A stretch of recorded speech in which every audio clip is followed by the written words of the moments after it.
Our first startup pitching tonight, and let's just everybody just do this for me. Just shake it all out. Let's get our energy back together, yeah? Now, everybody go, woo! Let's try again, woo! One more, woo! All right. Our first startup tonight, out of Chicago, naturally, is Anna Sova, and Britton Lombardi will be pitching on their behalf. Round of applause for Britton. I forgot to get the clicker from them, so you'll have to hit the forward arrow. The forward button? Okay, I think I can do that. Always the enviable spot to go first, so thank you all for being here. We're super excited. So Anna Sova is a marketplace connecting financial services companies to a continuous stream of precisely matched cost-effective prospects. It's a mouthful, so what is that? We have a business, our marketplace model, so it's similar to Airbnb, Uber, eBay. So what we do is we generate prospects. So we go out and market a free financial plan, freefinancialplan.com. We have them fill out a plan, collect about 40 data points of data, and then on the other side, we're selling into advisors. Actually, any financial services firms that wants data and email addresses would be really interested in what we're offering. We've focused, given a startup, on financial advisors. They are willing to spend more for leads than other potentially areas. I'll just flip the slide while I'm talking about it. You can see it. Kind of forgot. I'm I already forgot about the clicker piece. What we think and our premise is that we're actually selling low and no intent leads. The lead generation space for financial advisors is incredibly competitive. Everybody is trying to do more and more to bring all their leads down the stream and selling it for more. We actually think it's better to sell low intent or no intent leads very early on, knowing that our clients have seen conversions down the line, but you get them early, you get to nurture them, and then when they are thinking about it, you've already kind of planted those seeds in their head. And you can see that's kind of how we've tried to differentiate ourselves here. We are all tech. There's no reason to talk to Tom or I or use anything other than our technology. From the client side, they acquire our prospects through a bidding marketplace. They log in, they fund their account. Because we've collected so much data, they're actually able to select across 40 plus data points and get the precisely matched leads that they're looking for. And then also we have open architecture. So once someone buys that lead, we can send it through to anywhere they really want through a Zapier, however we say that, still unclear. Great debate in the marketplace around this. We can send it to wherever you want, and then you can do a quick mail or any type of nurture campaign. We realize financial service advisors may not be always the most tech savvy, so we actually run campaigns for them as well in quick mail. So everything, they can control their volume, they can control their price, they control their criteria, which sets us apart in that respect, especially the criteria piece and setting their own price. And lastly, we use AI for a lot of stuff. We've integrated it basically directly into our business. The first place is on the front end. We use in our financial planning software is AI and a complex algorithm that's an online survey. It's a gamified survey. That survey looks different depending upon the questions that you're answering that will change the later questions. And then it kicks out a PDF that is also highly tailored to the person. It's technically custom financial education that's tailored to the person. And then in AI, when we talk to financial advisors about those nurture campaigns, we actually will go into ChatGPT with a prompt and actually have it start to write the first draft of those nurture campaigns for our advisors. We just take a data dump of their information from their website, the story they want to tell, and drop it in and then write it from there. To keep it short, simple, we have people really like it. You can see the reviews. Like Raj said, we're not here to ask for questions. We actually are running a break-even business, and we hope to continue to do that, and we plan to do that. So our asks are really around client acquisitions, so talking to potential introductions to potential clients, whether that's financial advisors, distribution firms, anything like that. And then also on the prospect acquisition, we want to be multi-channel. We've done it with one publisher. We are running our own ads in Google and Facebook and Reddit, but we'd love it. We actually think it'd be really fun to do something with an influencer in the fintech space, just to try that, just to see if it's another channel, but those are the main ones we're looking for. I don't have a timer, so I'm hoping that's under 3 minutes, but I'll stop here. There's a few seconds over. Okay, I feel pretty good about that. I was okay.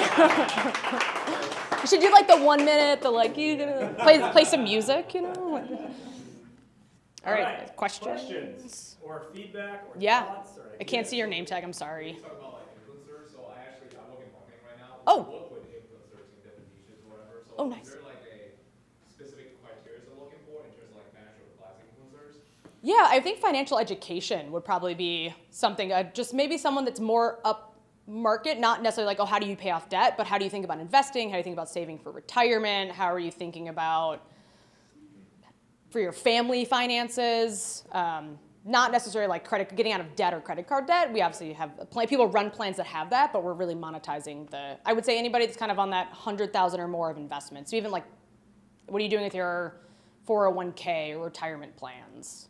I see. It's good because I know a few like financial advisors. Oh, even better. But they aren't on the influencer level. Got it. Okay. Because they kind of feel like there's a lot of regulation about FINRA. Yeah. Where you cannot say on social media. Yeah. So like that's probably the tricky part in terms of like put yourself out there and talk about giving advice. Yeah. We have clients that are using this on social media as a call to action. So we have a couple people who are like calling to actions on a podcast for a free financial plan, that have it on a TV ads, on radio. So it even could just be the people that are trying to generate content for their social media could partner with us to be like, run a plan. Okay. But it's probably worth the conversation. That'd be great. Sure. Awesome. Yeah. I'm curious how you, or if you vet the financial advisors at all, in terms of like the consumer wanting a qualified advisor. Is there like a list of criteria that you need to meet in order to be an advisor, say on your platform? Or Yeah, so we explicitly don't vet any advisor on our platform. So we are not regulated, and so we are not vetting. It's a play at your own risk. And we call it out, we have it all over for the consumer, and then it is still, we're not actually even doing the match. We don't know who's gonna buy the consumer when it even happens, right? Because it's a bidding system. So we do the top 3 bids by the prospect that matches the criteria. So we don't even know who in advance would be getting it, but we do not vet advisors. And we clearly tell the consumer that. follow-up question, Yeah. real quick, sorry to Yeah. interject a little. I'm- I am an advisor, so I Oh. have a little bit more knowledge and kind of more specialized type advisor. Okay. I'm also curious, from the consumer standpoint. Yep.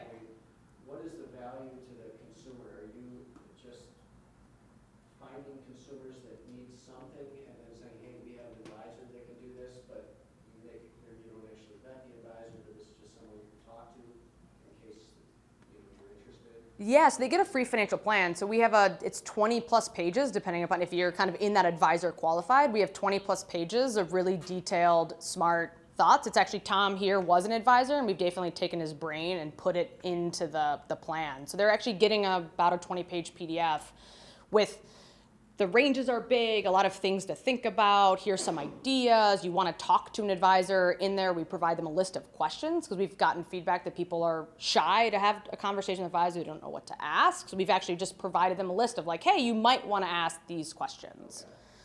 And then we do say like when you provide this, you may be contacted by up to 3 people. So our tagline is like, let solutions come to you. So you're kind of showing the consumer maybe how to vet the advisors. Yeah, exactly. Advisors in the first place, and then putting some knowledge. Exactly. To make a better decision. Yes, 100%.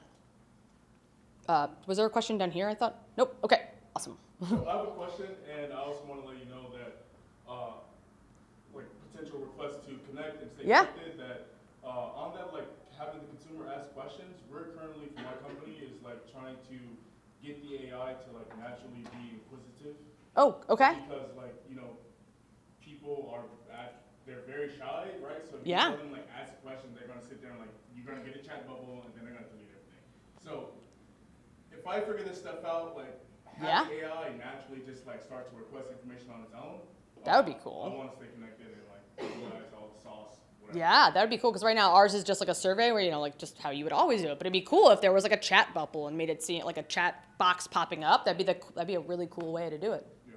So Awesome. like actual question, I'm curious. Yeah. Like, which side of the marketplace is where you guys are like struggling the most, like the buy side or the sell side? I feel like it's always a balancing act. Like, yeah. I would have said like a week ago is probably on the user acquisition side, on like making Google and Reddit and Facebook work and Instagram. I feel like I don't want to knock on wood right now, but I feel like we're oddly kind of balanced. But we can always we would scale we need more clients to drive more marketing. So we're probably at a point where we feel really good about where we could scale our user acquisition marketing. So I think more clients to help fund the marketing to get the users to buy. All right, everybody. Good. Cool. Awesome. Thank you. Great work. And if you do have more questions or ideas towards the end of the event, we'll have more time to network and chat, so you can do that. You can do that then. Britton pointed out her co-founder, Tom, who has a financial advising background, but also is like minor celebrity in the process, written a couple of best-selling books on financial wellness and all that stuff. No big deal. So next up in our showcase is ValueSync and Jennifer Lewis.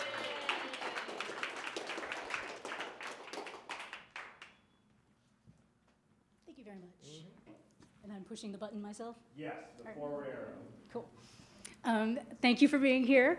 I grew up in a really creative household. I was a child actor raised by actors on a farm in the middle of nowhere. And I was taught a lot of really important things. I was taught how to stretch a dollar. I was taught how to read Shakespeare. But I was never taught how to invest. So when I got out to Chicago and got the job and started investing, I made simple mistakes that cost me money at a time when I really couldn't afford it. And that is why I created ValueSync. We are an investing education platform that leverages experiential learning and AI to personalize the experience to millennials and Gen Z, materially impacting their financial futures. We're currently beta testing our MVP, which is an interactive learning tool and personalized equity seeker called the Stock Fox. It is a simple 3-step quiz that leads to 3 pretty powerful outcomes. So first we assess risk. Then, using Tinder-like swiping, users swipe through industries and values as a type of a filter. Their inputs actually return a list of equities, and they can fave, save, or skip those equities based on perceived alignment. If they want to learn about the process, they can click on any one of the financial metrics, and a video will pop up explaining the metric to them and how they would use it in their decision making. Ultimately, we guide them to make that first step, either connecting with a self-serve broker-dealer portal or being matched with a registered investment advisor. Right now, as we're beta testing, we're also in research and discovery for my patented LLM to match score process. This unique process reads legislative and ESG text, generating summaries and surveys. The user's answers to those surveys are what generate the personalized match score. And we plan to leverage this in educational content, the metrics definitions that I just talked about, and then the matchmaking to self-serve portals or registered investment advisors. So again, I'm Jennifer. You can call me Jay.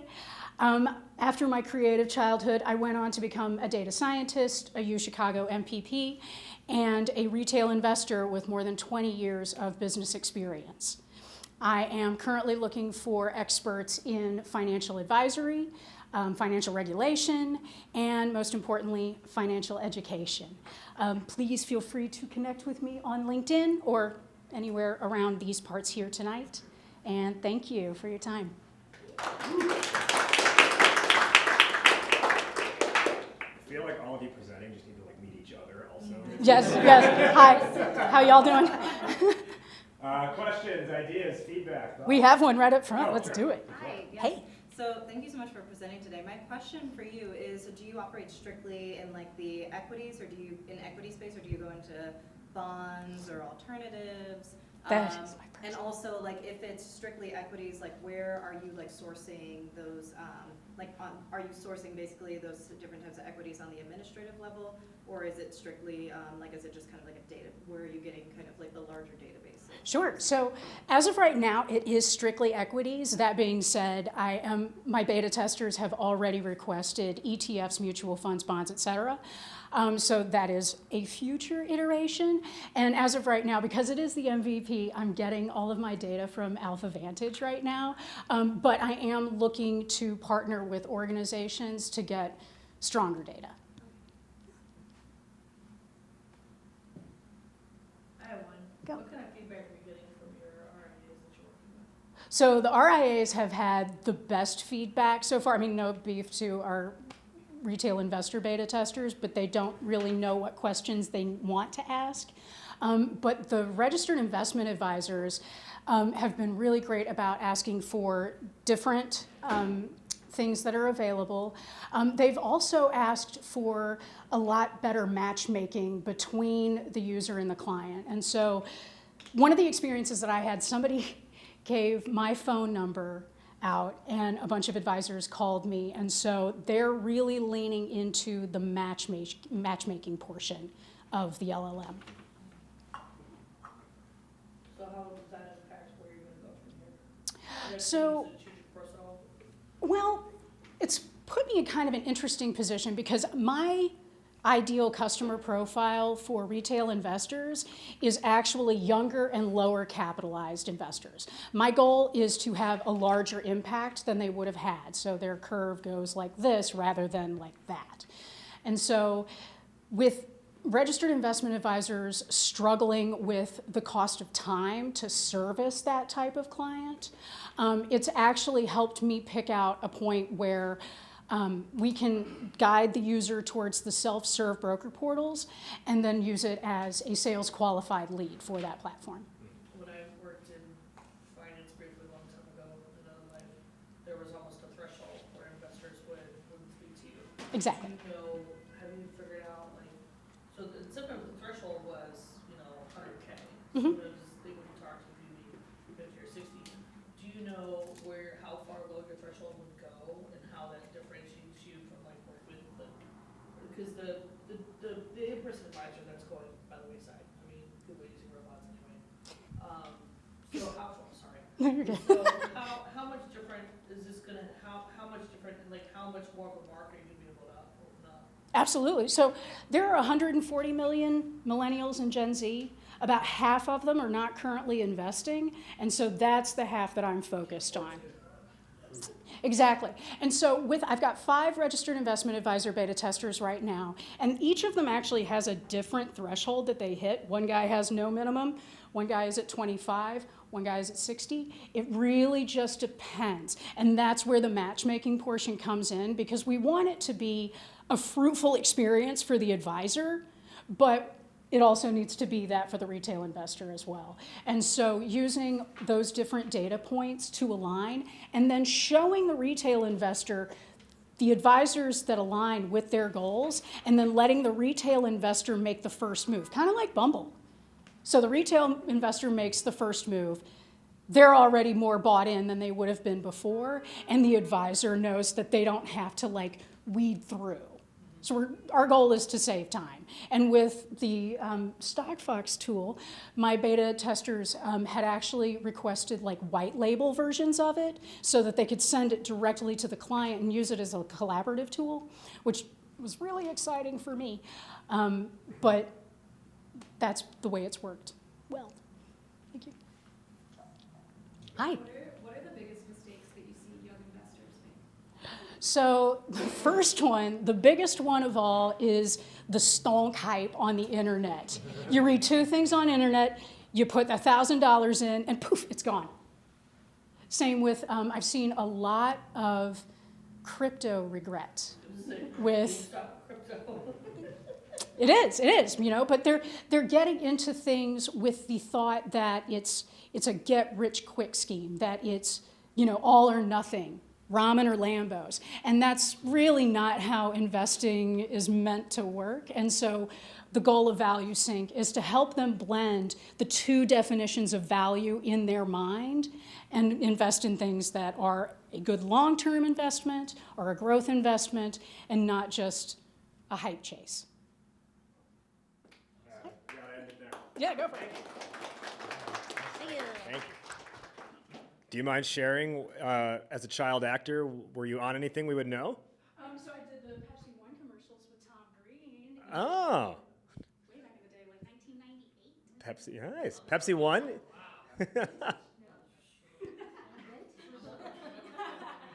How's Tom Green in real life? That was actually, it was a pretty fun day. I mean, it was a long film, Yeah. it was a long shoot, it was like 16 hours, but it was a good time. Is he like a normal dude and he's just like that on camera, or is he actually like that? No, he was very normal. He really just All right, next up, one more time, round of applause for Jay Lewis and Value Sync. Also, website, it is valuesyncit.com, right? Yeah. Yes. And we didn't get to this one, but if you want to, yes, that will take you directly there. We're moving it, taking it down in 5, 4, 3, 2, 1. Okay. All right. Next up, he is actually here all the way from Minnesota because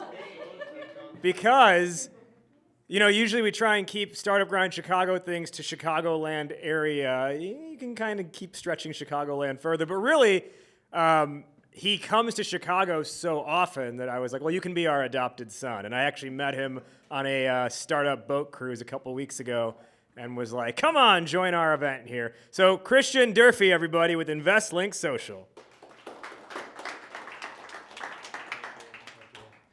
Love Chicago. So if I say words like bag, the accent comes out, so please don't make fun of me. All right. Thanks, Raj. As you said, my name is Christian Durfee. I'm the CEO and co-founder of InvestLink Social. So I need some quick audience participation. So I know for my founders and investors in here, who has either raised capital or currently raising or deployed capital or currently deploying capital. Don't be shy. We can put hands up. That should be everyone. So everyone also knows that it's such a hassle and a pain, right? We're not alone. I've also experienced this, and 82% of founders identified access to capital as a significant challenge. Less than 20% of founders even raise a single dollar. And our mission, less than 2% of women and minority-owned startups even see a single dollar. We noticed there's a lot of marketplace inefficiencies within the fundraising process, and especially there's so many founders out there. They create a lot of noise in inboxes of investors. Investors use a lot of resources to vet deals. Many times it's low quality leads. So we created InvestLink Social, the social networking platform to connect founders and investors to assist in the fundraising process. Our goal is to turn quantity deal flow into quality deal flow through our features.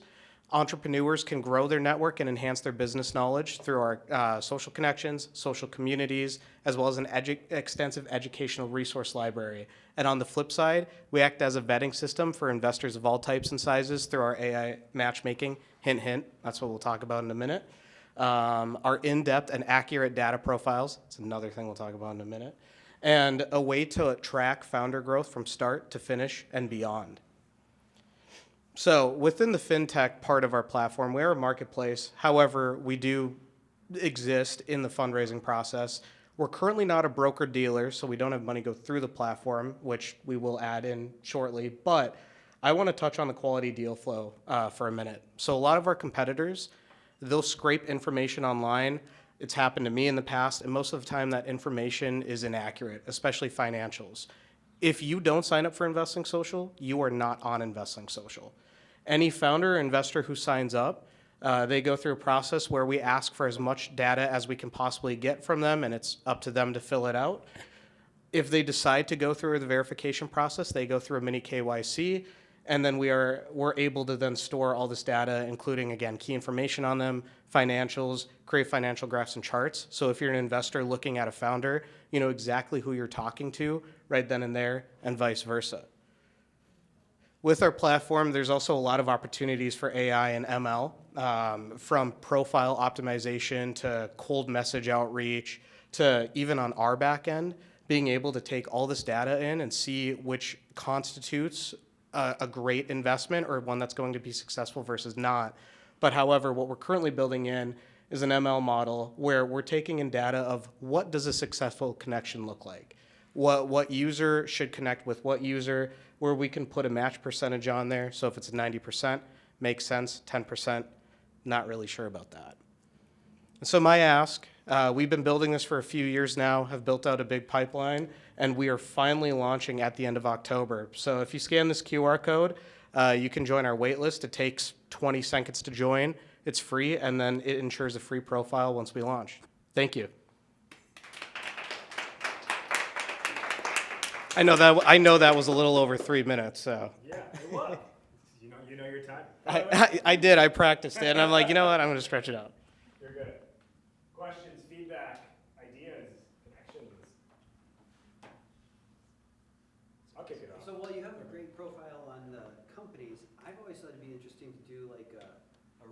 VC page, where it's feedback of people who've been raising capital, evaluating the conversations that they've had with VCs, because there's a lot of them that are absolute lemons that aren't worth any amounts of time. And, but there's Tom always said it, a not I, but. way of vetting that, and it'd just be interesting to see startup community feedback on VCs. Definitely, Tom, that's a great point. We're also under that notion. We've tried raising in the past. We have successfully raised. We realize that a lot of founders have that opinion and frustrations. So what we do is we also vet all of the VCs as well as angels. Plus our idea is we work with a lot of VC firms, family offices, current angels, but our ideal profile is to bring a founder turned funder in so that there's more angel investors that are going to invest in local communities and local founders like yourself. So what I found in like the raising aspect is that the people. For sure. So I think there definitely is ways that we could protect against that. Also, too, maybe it's a founder who's taken multiple meetings with a VC or something. Then they get an opportunity to talk about the VC. Just because I know a lot of founders will get that first time meeting, and then most of the time it doesn't even make sense to go there. However, what we're really trying to do is we want to interject before that first meeting even happens. So rather than a founder talking to a VC that they might not meet criteria or thesis and then having a sour taste in their mouth, we want to connect them to investors where it could be like a prosperous relationship. Because there are investors out there for certain types of founders. It's just not every investor is for the right founder, if that makes sense. I wonder if like in a Quora type format, if different responses could be voted like higher, and others like lower, and so you could tell by the person responding if it was actually a thoughtful response that no, this was a potential fit, but this VC wasn't, was not effective in the conversation for whatever reason. Yeah, good idea. Awesome. Well, oh, yep. Yeah, so that's a lot of our IP right now and our dev stuff. However, we take a lot of different variables in place. So for example, say a business puts in their financials, they put in a lot of their key information. We look at founding team. Also too, if they go through the verification process in our mini KYC, then we can start seeing like, hey, is this information correct and what stage are they at? And we'll also take to account the data that they're putting on our platform and how they're using it. So, yes. KYC, know your customer. So it's basically it's a mini process where, or it's a process where accredited investors might go through, or businesses where it's just due diligence, double checking documents and making sure stuff looks right. So thank you so much, guys. If you guys are ever in Minnesota, let me know. But I'll be back in Chicago probably next week, I'm assuming. Thank you.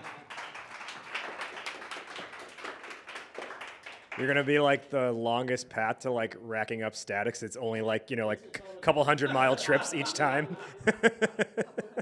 Like most flights taken to achieve status will be. All right, next up, one more time, round of applause for Christian and InvestLink Social.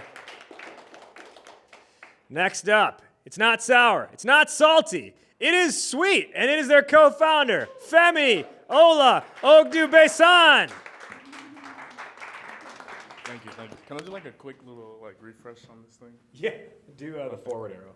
Oh, my bad. I'm super nerd. Oh, like I that. read back Oh. caps lock to escape. Oh man. All right. We're gonna just go with this. I was gonna lead with some comedy, but it doesn't work. So now that you see my company name, but we're gonna try it anyway. So, Benjamin Franklin, I think he said, like the only things unavoidable in this world are death and taxes. So, like, luckily for everybody in the room, we've sort of solved death. So I want to introduce you to like Immortality AI, and for like everybody in the room, exclusive opportunity, $9.99 a month, and we'll introduce you to some immortality. But actually, so like AI actually solves the tax problem. We can't solve death, but tax is actually fairly easy. So we're a platform for independent entrepreneurs where they connect all of their bank accounts, and we essentially be their like virtual CPA with the help of AI. And like we're looking at this dashboard, we're seeing cash flows and expense tracking and places where they need to, put more information. But this is essentially like the role of a CPA, but we have the AI. And this like messaging side over here is just so that like we can observe what the AI is saying, because sometimes it can tweak out. So we want to, see what they're doing. But this is like completely autonomous, and we're the thing that's like for the I added another slide here. I thought this was gonna be like a copy and paste like of our slides, but I had the tax docs, Schedule C forms up here. But like how AI comes into play is that for the tax documents, like it's good for us that like it's a very like rigid structure. So mapping expenses to the certain tax categories on the actual Schedule C forms and Schedule A and B and D and E and F is actually like a 99% accurate job for the AI. But where we have the most sort of alpha as a product, or like what makes our service unique, is that we just send these messages to like people's phone number, right? Like it feels like they have an employee. So we do tax automation. We categorize expenses, QuickBooks alternative, blah, blah, blah. But we make it feel like people have like an actual like human advisor. We actually have like a team of like actual CPAs on the back end, like making sure that we're not doing anything, no like funny rigmarole. But at this point, like we're like fairly accurate with our like categorization and like classifying different transactions, finding the deductions, making sure that come tax time that like we can actually like file these docs like based on what the AI is like categorizing and generating. But for us, like what we like the ask is, we're currently targeting real estate brokers, or like independent real estate agents. If anybody knows anything about that, or any connections. But just from a company perspective, what we realize is that like branding and trust is gonna play like a really big role in what we're doing. So if anybody's like Steve Jobs out in the crowd there, or knows anybody who's like really great at like crafting great brand stories, we'd love to have a conversation. Yeah. Or like Raj, what am I talking about? I'm here.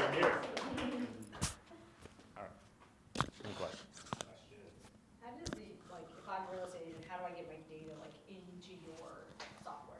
So we use a company that's like Plaid, but not Plaid. Okay. I don't want to dump on Plaid, but it's called MoneyKit. No, it's called MoneyKit. Great company, great support, great everything. They don't hide their pricing. One more time, MoneyKit. Yeah. Sorry, go ahead. Why did you choose real estate as your type of industry to go in? So, well, there's a lot of them. It's a lot of also. They're like.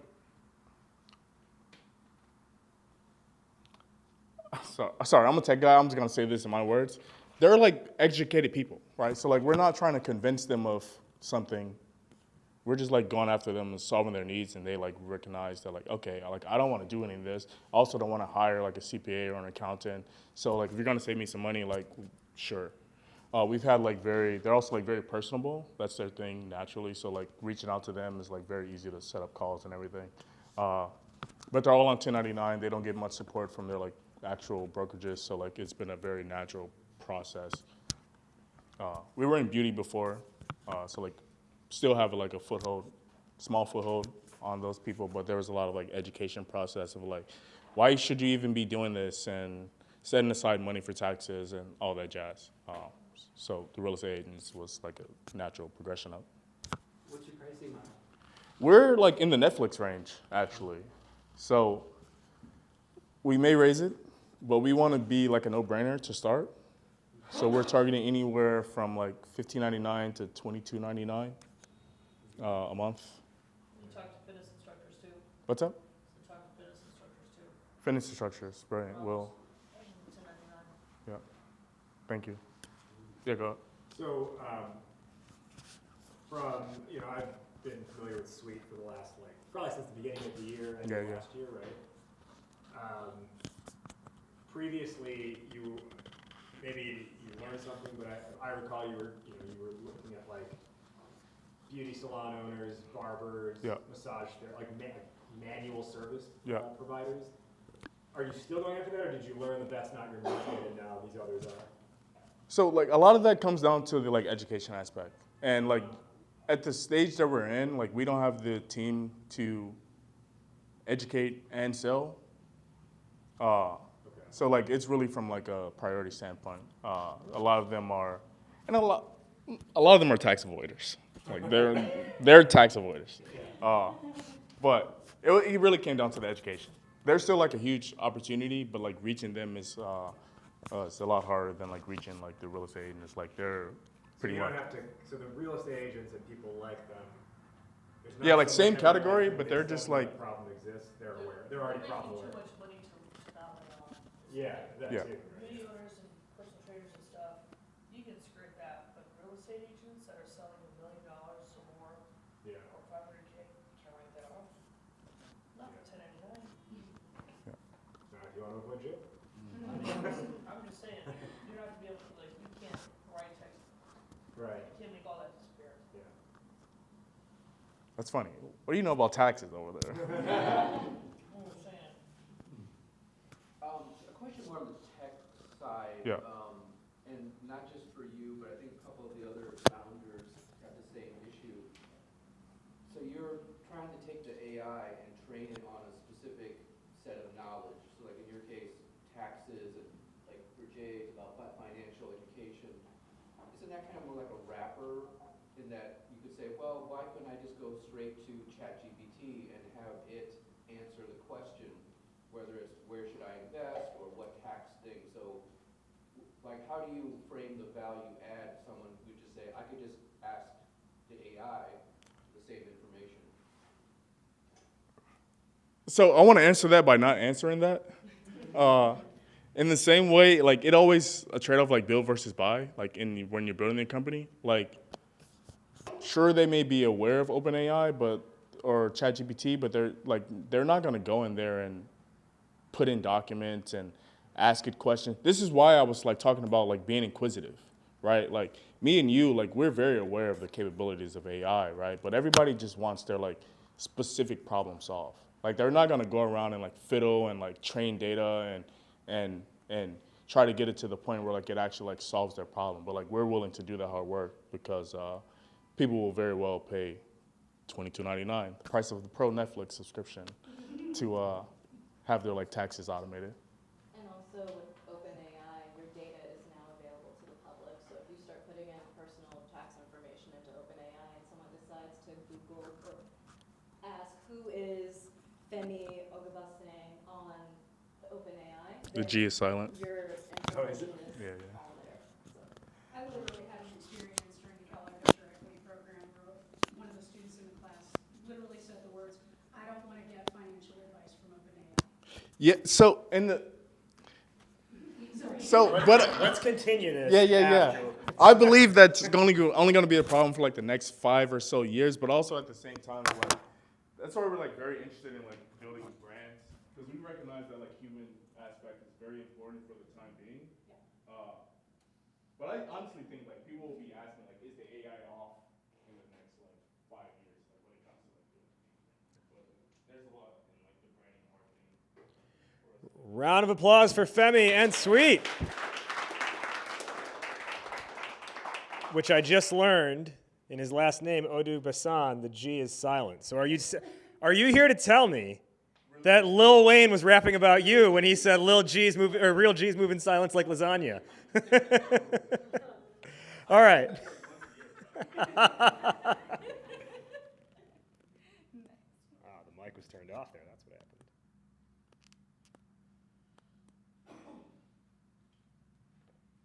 Now it's just flashing.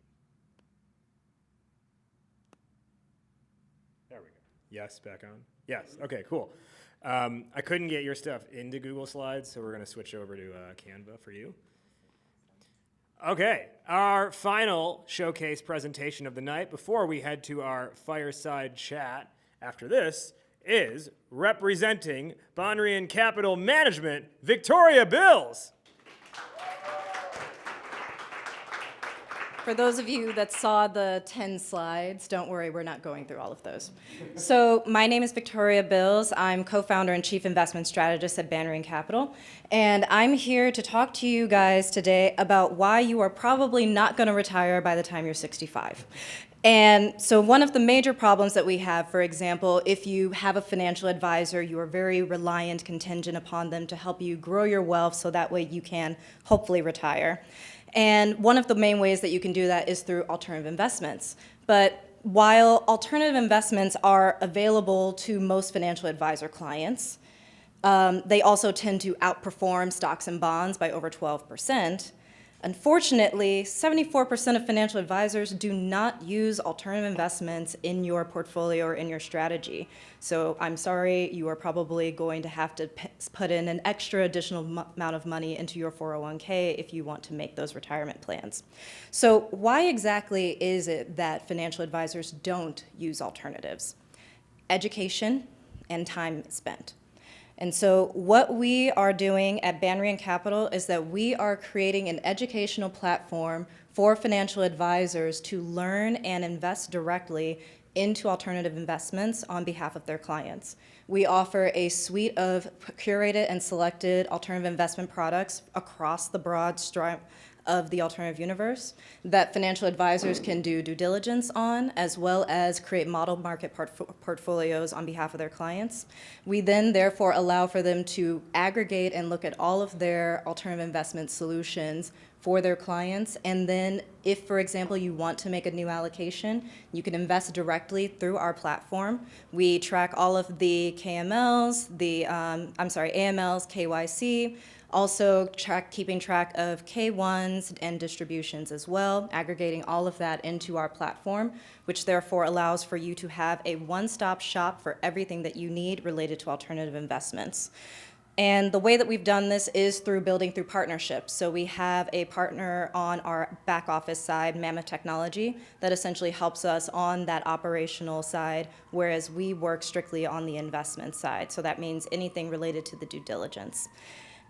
And so this is just more information about what we do. And then in terms of what we think about for AI implementation, while we have a pretty broad swath when it comes to just a fintech platform that we've created, some of the things that we are very much excited about and looking forward to in terms of the future implementation of AI is using that to help us with DDQs and DDRs, and then maybe getting into the point where if we have a very sophisticated enough AI system that will essentially allow us to make investment recommendations using the data that is provided from the alternative managers to basically help with allocation to alternative strategies.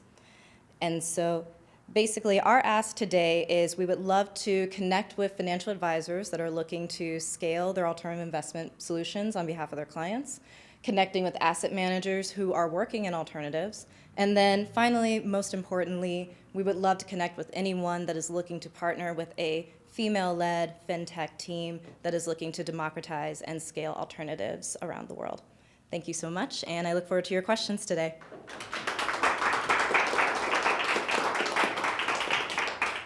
Yes. What are alternative investments, and are they more risky than regular investments? So alternative investments are anything that falls out of the scope of stocks or bonds. So that can be, for example, crypto is considered an alternative, commodities, art, wine, sports rights, venture capital, private equity. So when we think about the risk profile of those investments, it is really contingent upon what the asset class is. Like I would assume wine is a bit less sophisticated than perhaps a hedge fund strategy. But when it comes to like that risk profile, for the most part, whether when we're talking about liquid alternative ETFs, these liquid alternatives are actually easily accessible for clients that are not as sophisticated, but basically you can get them through a financial advisor to help with your portfolio. Yes. Have you noticed like a favorable alternative investment come out? For the past year, private credit has been everyone's bread and butter and favorite love child because private credit essentially is returning you an additional like 5 or 6% on what you would get on a traditional stock and bond. So everybody and their grandmother right now has either been opening up their own private credit funds, or they are essentially looking to diversify into private credit as an alternative to traditional stocks. Follow-up question. Yeah. How big would you say those private credit funds are that someone would usually that would? They really vary in size. So if you're talking about, for example, a KKR, like you're looking at a $500 million fund, but we have a private credit fund that we work with called Merriweather Group Capital Hero Fund. They basically work with small mom and pop shops that have less than 250K EBITDA, and they basically provide small loans up to $5 million to businesses that are looking for a bridge, looking for capital raise, and essentially it's... Do they like Minnesota? They, I would happily make an introduction. That's also one of the things that I enjoy doing personally, is just making intros to other founders, to our alternative managers, because it's always a way that we can connect. So, yes, Merriweather Group Capital, yes. So you mentioned that Barron has a suite of educational things in your platform. Can you talk louder?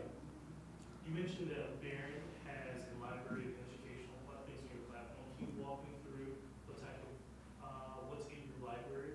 Yes, so we actually have educational content that is in multiple realms. So one is provided actually directly from our asset manager. So if you go onto our website, the first thing you see, it looks like a news feed. And we designed that intentionally so that way our asset managers can directly put up all of their educational content or anything that they're posting in terms of white papers directly to financial advisors. So it's almost like a sneaky way to market their fund. Because if you weren't looking for a hedge strategy, but then you read about how the strategy might be effective in a portfolio, you click in, you go down the rabbit hole, and now you've fallen in love with them. The other way is that we have 2 podcasts that we run. One is called The Alternative Mason, where our chief of staff and president, Brittany Mason, who has a background in modeling and marketing, not finance, we basically gave her full run of a podcast to teach other people about alternative investments along with her. And then the final podcast that we have is actually our What is the Alternative, with my co-founder and CEO, where basically we interview our alternative managers that we have on platform to basically learn not necessarily about their strategy, but learning about how to basically implement types of strategies that they operate and kind of the different positions that you can play. So that's just like an example of like some of the educational content that we work with. For the advisors, do you run into issues with the firm saying these are the ones that you can use and you can't go outside? Do you have to go through channels to get them approved? So we work strictly with independent RIAs. So we don't go through the broker-dealer channels, unfortunately. We would love to do that once we've scaled a little bit more. But like you said, with captive RIAs, it's a little bit more difficult to do that. So we work strictly with more of the independent ones and the independent ones. So actually we're running a pilot with Crescent Asset Management, and then we're also running a pilot with Bryn Mawr Trust once we scale some of our alternative managers. All right. Round of applause.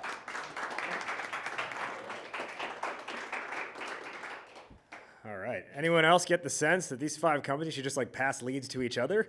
This is great. That's why we do this, right? We create collaboration opportunities. Give a round of applause for all the 5 companies that presented tonight.